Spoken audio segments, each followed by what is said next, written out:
मैं और 2-3 सवाल उमर अब्दुल्ला साहब से आपके माध्यम से पूछना चाहूंगा।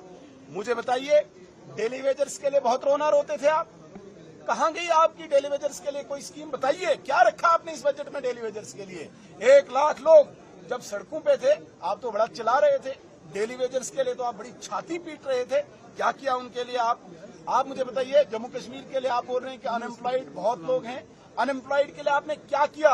अलबत्ता मैं बताना चाहूंगा, पिछले 2-4 सालों में जब एलजी साहब की एडमिनिस्ट्रेशन थी, 42,000 नौजवानों को यहाँ पे प्रत्यक्ष अप्रत्यक्ष रूप से रोजगार मिला है।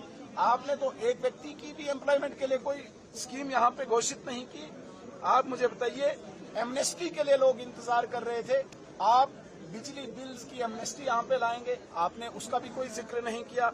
आपने यहाँ पे कंट्रैक्टर्स की पेमेंट इतनी पेंडिंग है, आपने दिल्ली से तो पैसा लाया, कंट्रैक्टर्स को पैसा कब मिलेगा? सारे रोड जो है, सारे काम जो है स्टक है, होल्ड है, एल्ड अप है, उसके लिए कुछ नहीं किया आपने यहाँ पे एक आम बेचारा जो एम्प्लॉई है अपनी जीपी के लिए वो तरसता है, उसके लिए कोई योजना नहीं लाई। आपने ओबीसीज के लिए कोई योजना नहीं लाई, आपने शेड्यूल कास्ट के लिए कोई योजना नहीं लाई, आपने शेड्यूल ट्राइब के लिए कोई योजना नहीं लाई।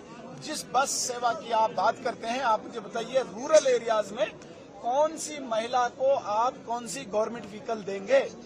तो ये सिर्फ जुमलेबाजी थी, ये खाली पत्र था और उस पत्र में सिर्फ और सिर्फ नरेंद्र मोदी जी की योजनाओं का बखान था। अगर आप कुछ देना चाहते, जो आपने वादे किए थे, जो लोगों को आपने जगह जगह जाके बताया था, उसमें तो मुझे कुछ नहीं दिखा। इसलिए इस बजट को हम खाली और खाली जुमलेबाजी कहेंगे, इसके अतिरिक्त कुछ। सर, विकसित भारत की बात की उन्होंने, विकसित भारत का कार्यक्रम वो भारत आगे बढ़ाएंगे। विकसित भारत की कल्पना, विकसित भारत की संकल्पना नरेंद्र मोदी जी की है और हमने तय किया, भारतीय जनता पार्टी के एजेंडा में, भारतीय जनता पार्टी के विजन में है।